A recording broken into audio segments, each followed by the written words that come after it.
우리의 모든 상황과 형편을 잘 아시는 주님께서 우리를 지키고 돌보십니다. 9월 4일 금요일 하나님 나라를 시작하는 말씀 묵상 시간입니다. 오늘은 젊은 삼교구 이순의 한종원 집사님께서 추천해 주신 찬양과 사연입니다. 학창시절 좋아하던 찬양입니다. 90년대 감성이지만 전 21세기에도 여전히 들으면 신명나네요. 코로나가 종식되지 않을지라도 그럴지라도 각자 계신 곳에서 박수치며 주님을 찬양할 수 있는 이유가 오늘도 성도님들의 삶에 넘쳐나길 원합니다. 이렇게 보내주셨는데요. 영어로 된 찬양 O Clap Your Hands 찬양 들으신 이후에 한종원 집사님께서 말씀 봉독해 주시겠습니다.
오늘 말씀은 창세기 39장 1절에서 23절까지 말씀입니다. 요셉이 이끌려 애굽에 내려가매 바로의 신하 친위대장 애굽 사람 보디발이 그를 그리로 데려간 이스마엘 사람의 손에서 요셉을 사니라. 여호와께서 요셉과 함께 하심으로 그가 형통한 자가 되어 그의 주인 애굽 사람의 집에 있으니 그의 주인이 여호와께서 그와 함께 하심을 보며 또 여호와께서 그의 범사에 형통하게 하심을 보았더라.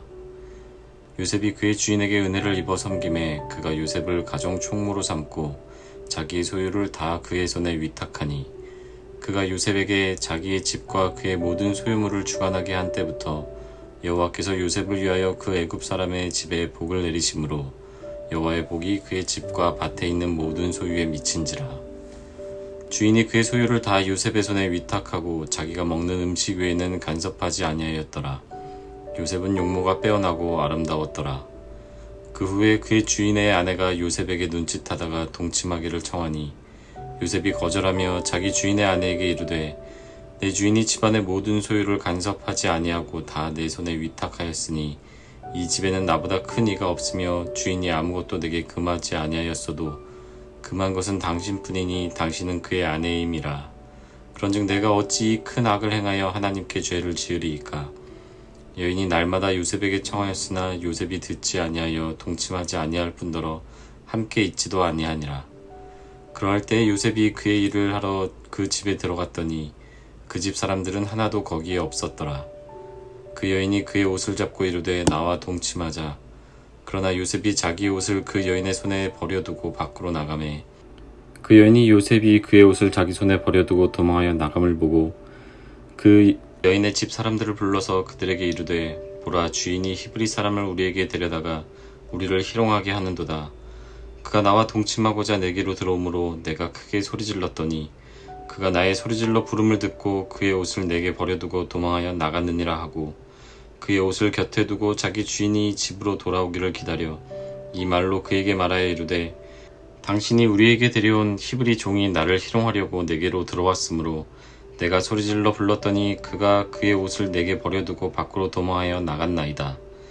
그의 주인이 자기 아내에게 자기에게 이르기를 당신의 종이 내게 이같이 행하였다 하는 말을 듣고 심히 노한지라. 이에 요셉의 주인이 그를 잡아 옥에 가두니 그 옥은 왕의 죄수를 가두는 곳이었더라.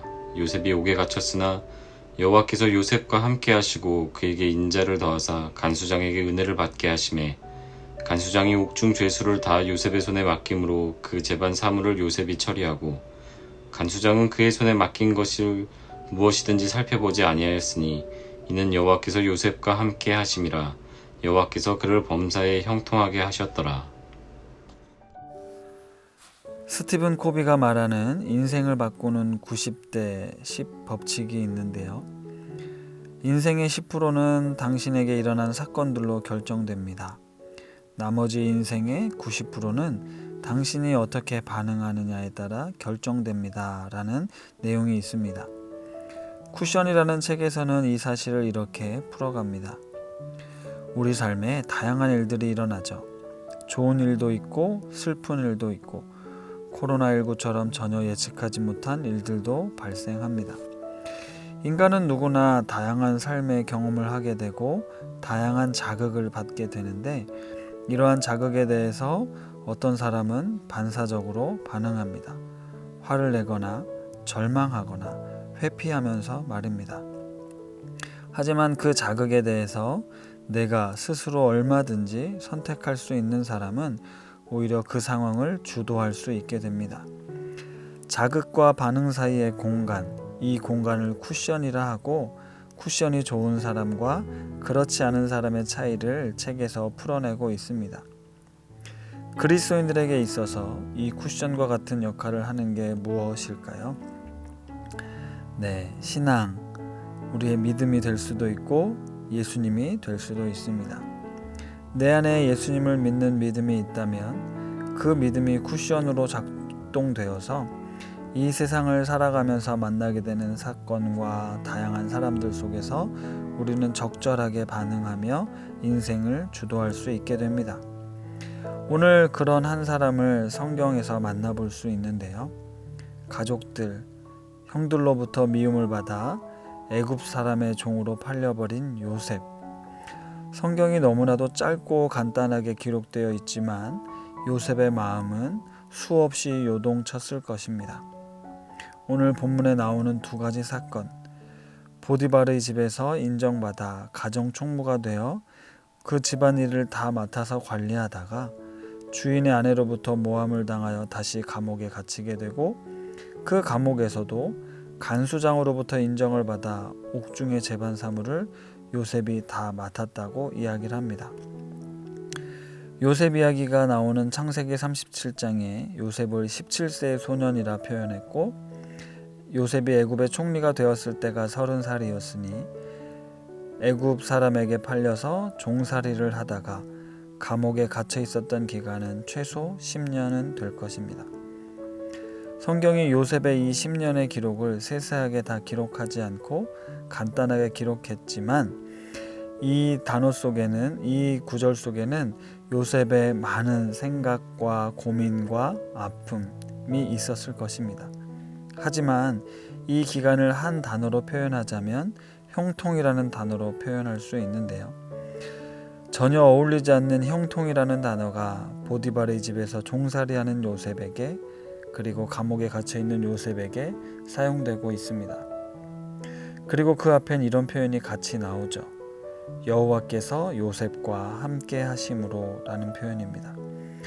하나님이 함께 하시니 비록 처한 상황이 억울하고 속상하고 괴롭지만 나에게 왜 이런 일이 생겼는지 원망하지 않고 따지지 않고 후회하지 않고 그 순간 그곳에서 자기가 할 수 있는 일을 하고 있었던 요셉.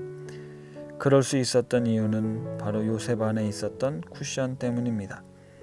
하나님께서 함께 하신다는 믿음의 쿠션이 작동되었기 때문이죠. 그리고 한 가지 더 생각해 보고 싶은 부분이 있습니다.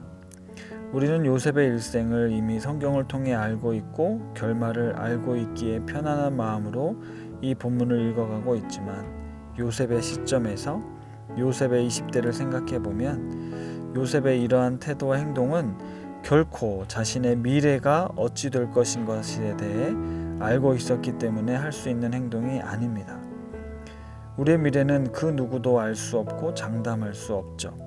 다시 말하면 요셉은 내가 이렇게 성실하게 일하다 보면 언젠가 좋은 날이 올 거야를 생각하며 오늘을 살았다기보단 내 인생의 주인이 하나님이시고 함께 하시는 하나님을 믿고 그분이 내 삶에 동행하고 있기에 내가 종이 되었든지 옥에 갇혔든지 거기서 내가 하나님의 존재를, 하나님의 일하심을 보여주는 참된 그리스도인의 삶을 살았다는 것입니다. 그리고 보디발도 간수장도 동일하게 고백합니다. 여호와께서 그와 함께 하심을 보며 그의 범사에 형통하게 하심을 보았더라 라는 고백이죠.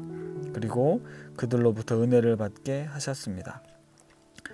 사랑하는 성도 여러분, 살다 보면 별의별 일들이 다 있습니다. 누군가와 비교하며 속상해하거나 내 삶의 과거에 대해 후회나 아쉬움을 갖기보다 지금 나에게 주어진 이곳이 초막인지 궁궐인지 따지지 않고 내 안에 계신 예수 그리스도로 인해 나와 함께 하시는 임마누엘의 하나님으로 인해 이 믿음을 가지고 성실하게 나의 역할과 책임을 다하며 하나님께서 영광 받으시는 그런 삶을 살아가기 바랍니다. 나의 형통이 목적이 아니라 하나님께서 우리 삶을 형통케 하시는 분임을 증명하는 우리들의 삶이 되기를 기도합니다. 말씀을 생각하며 기도하겠습니다. 하나님 아버지, 하나님께서는 결코 우리를 떠나지도 버리지도 않으시며 우리와 함께 하시는 분임을 믿습니다. 우리와 함께 하시는 주님을 신뢰하고 믿음으로 살아갈 때 하나님께서 우리를 형통케 하심을 또한 믿습니다. 인간적인 성공과 남들에게 보이기 위한 자리가 아니라 내가 있는 오늘날의 그 현장에서 함께 하시는 주님의 역사를 증거할 수 있는 삶을 살게 하옵소서. 자극과 반응 사이에 예수님을 믿는 믿음이 작동되어 하나님께 영광 돌리는 삶을 살게 하옵소서. 예수님의 이름으로 기도드립니다. 아멘.